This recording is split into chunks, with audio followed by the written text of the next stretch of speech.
संवत्सर 2081 और पाप युक्त जो है इसका संवत्सर का नाम बताया गया है। आज की जो एकादशी का नाम है कामदा एकादशी। तो उस कामदा एकादशी की जो व्रत कथा है वो प्रारंभ होती है। धर्मराज युधिष्ठिर कहने लगे कि हे भगवान, आपको कोटि कोटि मैं नमस्कार करता हूं। अब आप कृपा करके चैत्र शुक्ल पक्ष की एकादशी का महात्म्य कहिए।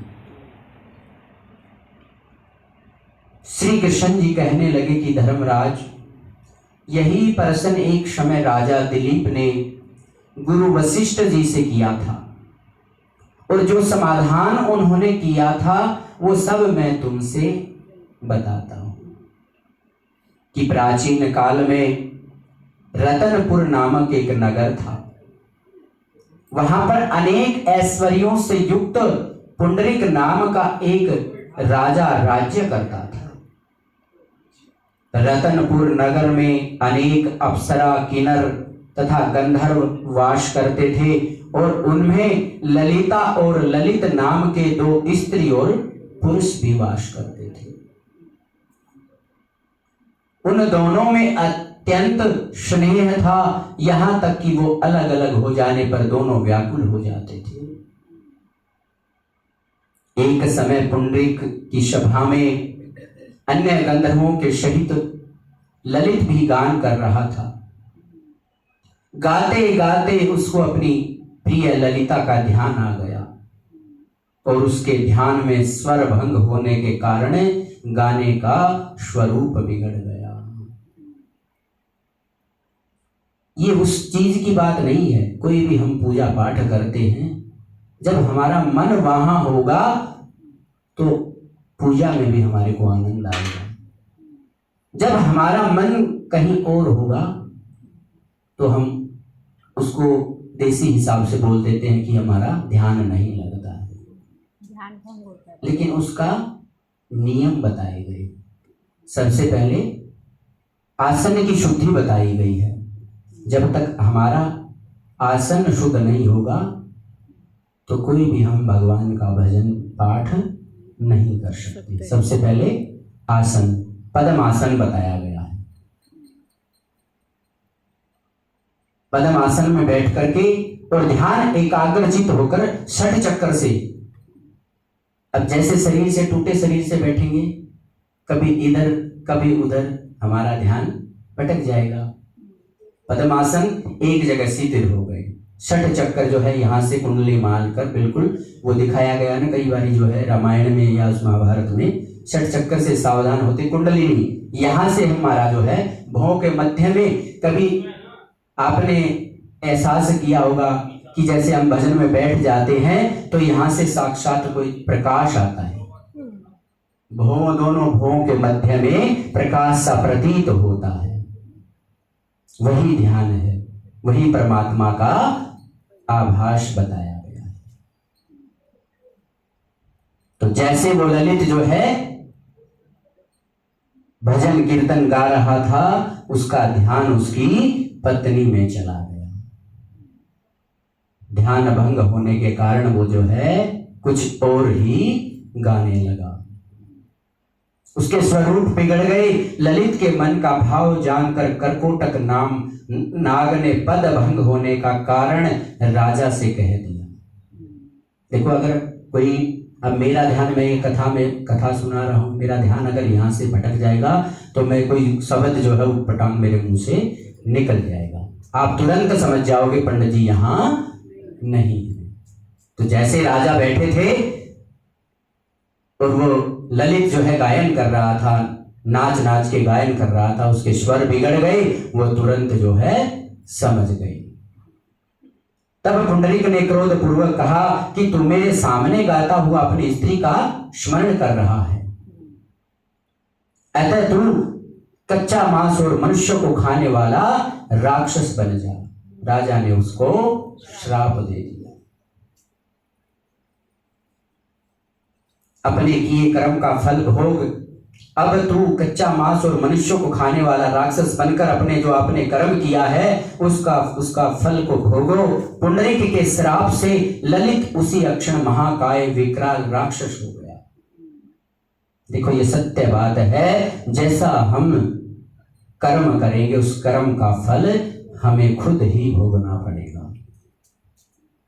अब अच्छे को तो हंस हंस कर भोग लेंगे, भाई जो हमारे हाथ से बुरा हुआ है उसको कौन भोगेगा, दूसरा कोई नहीं भोगेगा।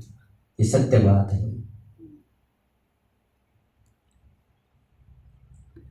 उसका मुख अत्यंत भयंकर, नेत्र सूर्य चंद्रमा की तरह प्रदीप्त तथा मुख से अग्नि निकलने लगी। उसकी नाक पर्वत की कंदरा के समान विशाल हो गई, गर्दन पर्वत के समान लगने लगी, सिर में बाल पर्वतों पर खड़े वृक्षों के सामने लगने लगे तथा भुजाएं अत्यंत लंबी हो गई। और इस प्रकार उसका शरीर 8 योजन विस्तार में हो गया। यानी एक विकाल राक्षस जिसको बोलते, राक्षस किसको बोलते, डरावना स्वरूप। सिर में इस प्रकार से 8 योजन हो गया। इस प्रकार वह राक्षस होकर अनेक प्रकार के दुख भोगने लगा। जब उसकी प्रियतमा ललिता को यह सब वृतांत मालूम हुआ तो उसको अत्यंत खेद हुआ। वह अपने पति के उद्धार के यत्न सोचने लगी। वह राक्षस अनेक प्रकार के घोर दुख सहता घने वनों में रहने लगा। उसकी स्त्री भी उसके पीछे पीछे जाती, अनेक प्रकार से विलाप करती रहती। कि एक बार ललिता अपने पति के पीछे पीछे घूमती हुई विंध्याचल पर्वत पर चली गई, जहां पर श्रृंगी ऋषि का आश्रम था।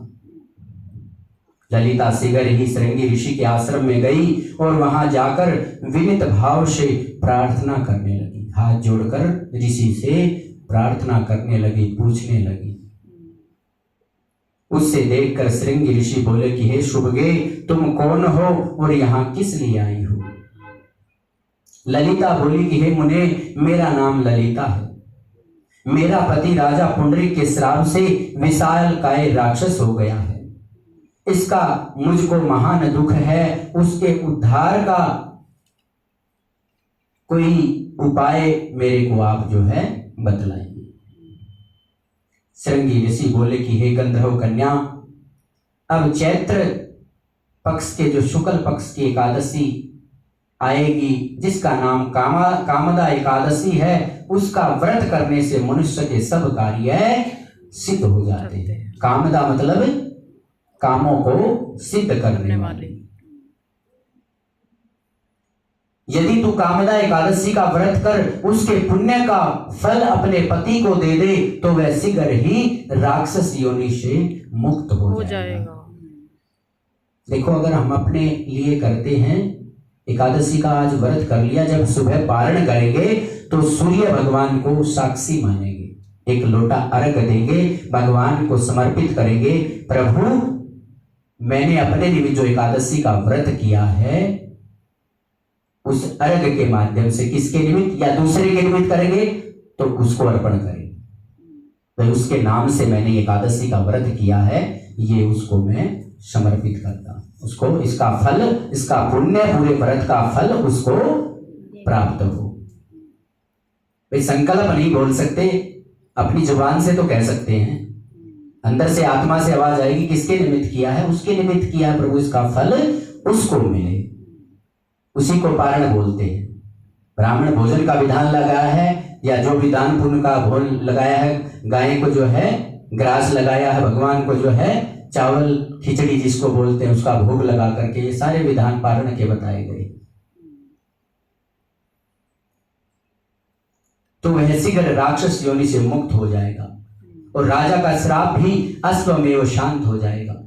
मुनि के ऐसे वचन सुनकर ललिता ने चैत्र शुक्ला एकादशी आने पर उसका व्रत किया और द्वादशी को ब्राह्मणों के सामने अपने व्रत का फल अपने पति को देते हुई भगवान से इस प्रकार प्रार्थना करने लगी कि हे प्रभु, मैंने जो यह व्रत किया है इसका फल मेरे पति देव को प्राप्त हो जाए, जिससे वह राक्षस योनि से मुक्त हो जाए। एकादशी का फल देते ही उसका पति राक्षस योनि से मुक्त होकर अपने पुराने स्वरूप को प्राप्त हुआ है। फिर अनेक सुंदर वस्त्र आभूषणों से युक्त होकर ललिता के साथ विहार करने लगा। उसके बाद में वे दोनों विमान में बैठकर स्वर्ग लोक को चले गए। और वशिष्ठ मुनि कहने लगे कि राजन, इस व्रत को विधि पूर्वक, देखो बार बार आता है विधि पूर्वक मतलब नियम में रहकर, पहले भी बताया था मैंने, व्रत किसको बोलते हैं? जो नियम में रहकर जो कार्य किया जाए उसे व्रत बोलते हैं। नियम जो एकादशी का मीठा भोजन लगाया है, पारण लगाया है, गाय को ग्रास लगाया है, जमीन पर सोना लगाया है, जैसे नवरात्रे करते हैं ना, भैया नहीं खाना, ये नियम तो है। जमीन पे सोना है, भगवान का भजन करना है। विधि पूर्वक करने से समस्त पाप नाश को प्राप्त हो जाते हैं तथा राक्षस आदि की योनि भी छूट जाती है।